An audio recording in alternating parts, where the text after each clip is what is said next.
Well, for our next pick, we also decided to go down the same route again. I started getting back into the Star Trek series. I don't know why. I just think I needed to as an adult. And I'm here to tell you that while the first one isn't amazing, the other entrants in the series, in my opinion, are great. I think Star Trek 4, Star Trek 2, I mean, even the Next Generations one, not exactly Generations, what I just picked up, but like Star Trek First Contact, great stuff. Andy, what do you got to say about Star Trek? Honestly, I haven't seen the movie. I haven't even seen really much of the episodes either. Never really saw the series.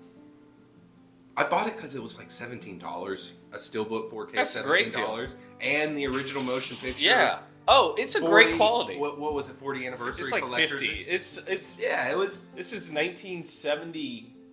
So even I thought this was one. Even if I didn't enjoy it, it's just a beautiful collection to have in my collection. Pull out and be like, oh, look at this. And even some of the original artwork from the Beautiful. movie.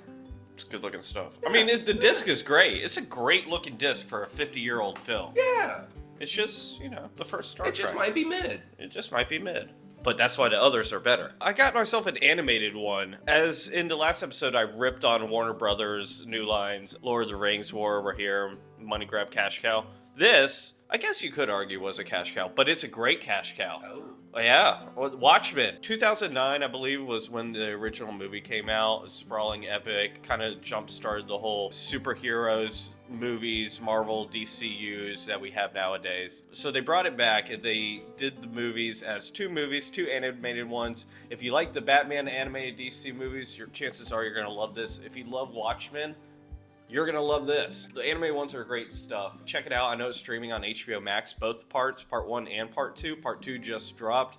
Just haven't picked it up yet, but I have seen it. And it tells a very fluid story, just like the original director's cut of the live action.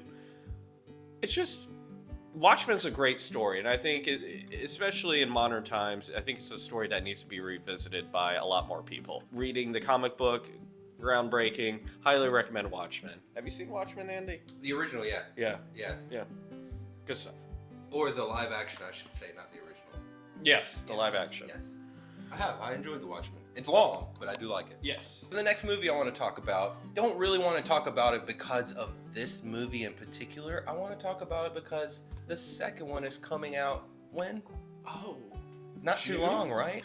June or July? Yeah. And they just released the second trailer, the full trailer. I have yet to see the trailer. Oh, really? I still haven't seen the trailer. Oops, I did it again. What can you tell us about the trailer? I can tell you that in a very brief synopsis, Oh, before I even forgot. I'm sorry. It's Megan. I forgot to reveal the movie. Yeah, what are we going to talk about? Yeah, it's Megan. So tell us about the Megan 2 trailer. Megan 2.0 is apparently going to follow right off the original. They put her in a little cute, adorable looking robot, and then there's another AI robot that was tossed away from years ago that's doing evil stuff and killing people. That's cool. Yeah, and then so they bring Megan back and they give her an upgraded body, and which is kind of weird because they made her older. I don't know. It's just kind of weird. Maybe she aged. I mean, their AI's aging. See, it's weird. Yeah. It's weird. Anyway, but are you excited? I am. I think they're gonna grab a hold of, because the original they tried to make it serious at one point. Make her a killer robot killing kids and that whole thing, the dog and whatnot. I think the second one they're making her the hero. So Megan the hero. Yeah, they're making Megan the hero. So they're not taking. This is actually going to segue to the next movie I want to talk about, or the next franchise. They're not taking the Chucky route? We're not going full-blown villain here. Megan is going to be a good person. She's just going to be loyal to Katie, and I think Gemma was the mom's name. Yeah. So, a story of AI loyalty. Something like in that. horror. I can get down with that. It's all scary. If you haven't seen the original Megan, I do suggest you watch it. It is a phenomenal movie. It is good. Very fun watch. It is good. Where's it streaming? Do you know where it's streaming? I think it's streaming on Peacock. Okay. I think it is, because it's a Universal film. But Blumhouse does that. Once again, this is why you should buy physical media, because you don't need to pay for a streaming service when you own the movie. Exactly. And your picture quality is going to be 10 times better than streaming. I just recently bought this and watched all of the movies. You watched all of them? All of them consecutively. Oh my gosh. And I had never seen past 2. Like the Cult of Chucky's Yeah. and the Curse of Chucky's and all that. Oh, Bride of Chucky though, and Seed of Chucky. You got Seed of Chucky. Can I be honest with you? That's my favorite one of the franchise. Is it Redman that does it for you? Seed of I don't know what it is. It's just the most randomness story. Glenn. Bringing Glenda, bringing in different. Yeah, it's so wrong. It's just right. It's one of those movies. It'd be okay. This franchise would be way okay if it was never made, but because it was made, yeah, I love it. Seed of Chucky gets a lot of slack. A lot of people don't like this movie, just like a lot of people don't like Halloween 3. I think people don't like Seed of Chucky because they were expecting Bride of Chucky. People really revered Bride of Chucky. I love Seed of Chucky. But anyways, if you haven't seen any of these, this is a franchise, a horror franchise you must see. Absolutely. Child's Play, the Chucky franchise.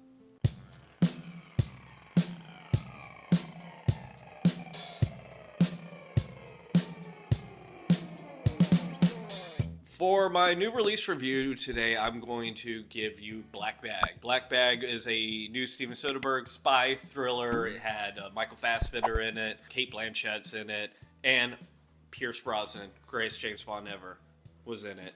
And it's a fine ride. It's this very slow burn of the film.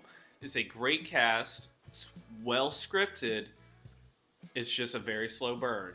So if you like your spy films with a slow burn in them, with a great cast, and Pierce Brosnan, you're going to love this. I give it about a 7.5 maybe. The rewatch will give it better because you, like every slow burn film, you wait until that ending, and then that ending, depending on how it wraps everything up, you either hated the past 2 hours or you enjoyed the past 2 hours.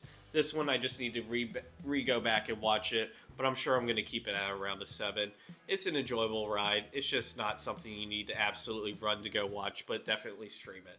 I went and saw The Woman in the Yard, and this movie is absolute trash. Absolute trash. I don't even want to waste my time on this film. I'm just gonna be brief and say that is a very triggering film.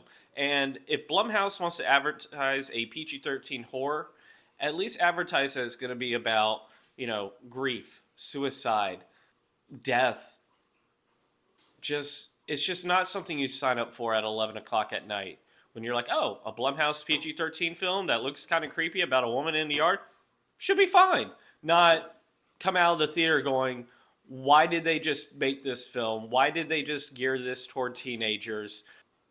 Enjoy. Or don't. I didn't. In theaters, I recently went and saw The Monkey, directed by up-and-coming, one of the best directors lately, Oz Perkins. This was his big follow-up after Longlegs, so I was kind of nervous. I didn't love Longlegs, but The Monkey, complete turnaround. I loved this movie. This was based off the short story The Monkey by Stephen King. There were some changes, and I felt that Oz Perkins did the changes beautifully. They fit well with the story. I love this even after reading the short story, and after watching it in the theater, I love it even more. The only thing I would take away from is you added twins to a story that didn't need twins and had it played by the same person. So that's it though. This is a 10 out of 10 for me. Catch it as soon as you can when it releases. It is a comedy horror, so go in knowing it might be a little tongue-in-cheek at times, but highly recommend it. I did a solo view for this one. My second solo view ever was One of Them Days. Keke Palmer, who I love, and SZA in a starring role, and she does great. This movie takes you on some wild, hilarious adventures. They are trying to collect their rent so that they don't get evicted by the end of the day. It's got great side characters that just keep you laughing the whole time. Cat Williams is in it, hilarious. I want a little more from Lil Ray. Howery, love him. That's really my only knock. This was a really good movie, so check it out when you can. So Andy and I have a movie pass, which means we see a lot of movies and oftentimes we'll get access to pre-screens. So we were able to see Novocaine, the new Jack Quaid movie. Jack Quaid is up-and-coming actor, Dennis Quaid and Meg Ryan's son. This movie could have been so much more. I wanted to love this. It's a great concept. Someone who feels no pain. He is in love, fighting after what he loves, but it kind of fell flat. I gave it a 5 walking out of the theater. I don't even know if it's that good. Andy would probably chime in and say, no, don't waste your time or money. Jack Quaid doesn't fight back really. He just gets his ass kicked for 90 minutes straight, and it's gets old after a bit. I would say the same. Companion, his other movie that just released, that's so much better. Enjoy or don't.